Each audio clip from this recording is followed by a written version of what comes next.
Ini laki-laki yang hadir di sini, ikhwah. Kalau Allah mudahkan antum memiliki anak, maka usahakan mengkader dia menjadi calon pemimpin umat. Dalam arti kata begini, ada beberapa anasir, poin-poin untuk mencetak kader umat. Yang pertama sekali, jangan ukur kemampuan anak kita dengan kemampuan kita. Ini poin penting. Misal, antum bisa baca Quran nanti umur 20 tahun misalnya. Atau menghafal Al-Quran sampai sekarang baru setengah juz. Lalu kemudian anak antum yang SD kelas 5, baru dilihat kurikulumnya, ternyata 1 tahun harus hafal 2 juz. Kita tarik pemahaman 2 juz itu ke diri kita. Bisa nggak ya anak saya? Kayaknya terlalu besar 2 juz. Karena tolok ukurnya dirinya dia. Ini satu hal yang harus ditepis, dibuang jauh-jauh. Jangan pernah ada gap atau batas antara kemampuan anak kita dengan kita. Ini yang saya lihat hal mendasar yang ditanamkan oleh para ulama kepada anak-anak mereka. Makanya lahirlah anak-anak yang umur 6 tahun, 7 tahun hafal Quran. Mungkin orang tuanya dulu pemabuk, tapi anaknya hafal Quran. Karena mereka coba keluar dari sebuah batas yang atau sebuah tembok yang dia buat sendiri, dan syaitan dukung itu supaya mengukur kemampuan anaknya dengan kemampuan dia. Biarin, bebasin mereka dari sisi agama. Hafalannya luaskan, dukung terus. Ayah saya sudah hafal surah jin, alhamdulillah nak, tambah lagi, surah apa lagi, walaupun kita belum hafal, nggak apa-apa. Gitu kan? Jangan seperti banyak terjadi teman-teman kita, semoga Allah berikan hidayah. Mereka malah berpikir mewariskan keburukan kepada anak-anak. Dia dulu pernah berzina sebelum nikah, atau ikhwah akhwat kita hamil di luar nikah, wa na'udzubillah, dia ingin anaknya juga begitu. Itu yang diwariskan. Dia pakai jilbab nanti umur 30 tahun, dia mau juga anaknya seperti itu. Sekarang belum saatnya kalau masih SD, belum saatnya pakai jilbab. Ibu kan juga dulu nak, nggak apa-apa pakai jilbabnya setelah menikah, setelah punya anak 2. Ya kalau anak kita sempat nikah, kalau meninggal sebelum itu. Jadi ini poin penting dalam mencetak kader umat. Jangan pernah ukur tolok ukurnya kemampuan anak kita, calon generasi ke depan dengan kita sendiri. Yang kedua, selalu fokus ke masalah pendidikan agama. Pendidikan umum ini, ikhwah akhwat sekalian, bisa diambil kapan saja. Hukumnya sunnah. Antum tidak ngerti komputer, sekarang banyak tempat-tempat keterampilan, tinggal kursus, bisa. Saya bahkan kemarin sempat ke percetakan, saya ketemu sama satu orang, luar biasa dia mahirnya dalam mengatur desain warnanya, mengatur ukurannya, mengatur segalanya apa yang saya butuhkan. Terus saya tanya, Mas, memang jurusannya komputer? Enggak Pak. Loh kok bisa mahir seperti ini sampai dia jadi tenaga ahli di percetakan yang besar itu? Dia bilang ini otodidak, saya cuma duduk, kurang lebih kalau nggak salah dia bilang setahun. Saya mulai masuk sini tidak ngerti apa-apa, kemudian saya pegang komputer, akhirnya saya belajar sendiri jadi bisa seperti sekarang. Artinya mudah gitu kan? Tapi agama nggak bisa seperti itu. Agama harus dengan talaki, harus dengan belajar.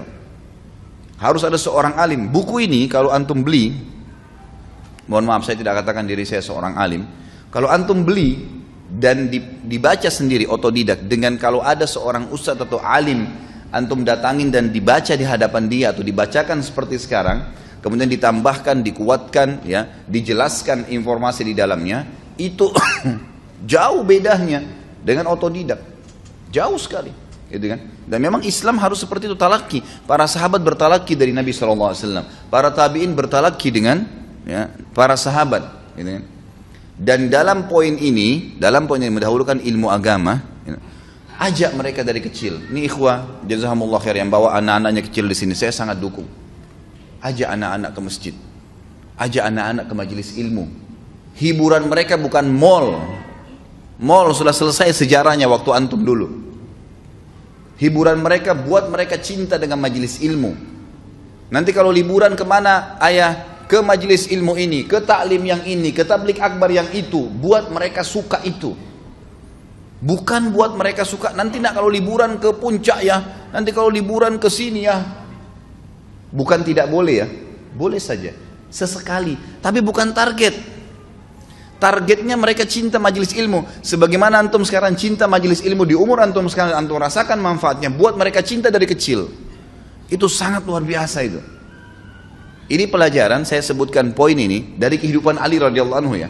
Nanti kita lihat, Ali radhiyallahu anhu ternyata memang adalah kader Nabi SAW. Bukan main-main. Anak ini dari kecil, dari umur 6 tahun diambil oleh Nabi SAW, lalu dibina di rumah kenabian. Dan ternyata betul-betul menjadi figur yang luar biasa, luar biasa. Saya kalau baca riwayat beliau, sampai sempat mau netesin air mata, bagaimana luar biasanya beliau. Kepribadian-kepribadian yang luar biasa, yang tidak bisa digambarkan. Dan tidak kalah dengan 3 temannya sebelumnya. Semua punya kelebihan yang luar biasa. Uthman, Umar, dan Abu Bakar radhiyallahu anhum ajma'in. Luar biasa figur-figur ini tercetak, terorbit betul-betul. Dan saya lihat poin ini yang difokuskan oleh Nabi SAW. Gitu kan? Nabi SAW tidak pernah membatasi Ali karena umur 6 tahun kemudian tidak disampaikan wahyu. Apa saja agama disampaikan. Apa saja. Saya kagum dengan seorang ikhwah pernah datang ke saya di Kalibata. Saya pas selesai taklim, dia bilang, Ustaz, alhamdulillah saya bisa ikut pengajian Ustaz. Kenapa akhi? Sudah lama saya lihat di YouTube. Dan ini Ustaz, anak saya, ada anaknya mungkin kelas 2, kelas 3 SD. Kenapa anaknya Pak? Dia bilang, ini anak saya, setiap malam kalau mau tidur saya dengarkan ceramah Ustaz. Awalnya. Sekarang Ustaz ketagihan, setiap mau tidur harus dengar ceramahnya Ustaz Khalid. Dan hampir semua ceramah sudah didengar sama dia dari YouTube. Gitu kan? Sekarang setiap malam dia ketagihan dengar ceramah. Itu kalau ayahnya mati, saya jamin sudah jadi amal jariah itu. Jadi yang diidolakan seorang alim, seorang dai, sekali lagi saya bukan katakan diri saya, siapapun ustadz ya, siapapun yang memang kebetulan ada, kita punya peluang, alhamdulillah. Cuma saya bahasakan diri saya di sini karena memang teman-teman di sini, alhamdulillah tim kita sudah ada yang memang langsung mengupload, gitu kan.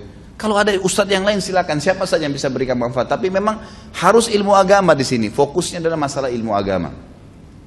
Itu kewajiban. Sementara ilmu lain itu umum.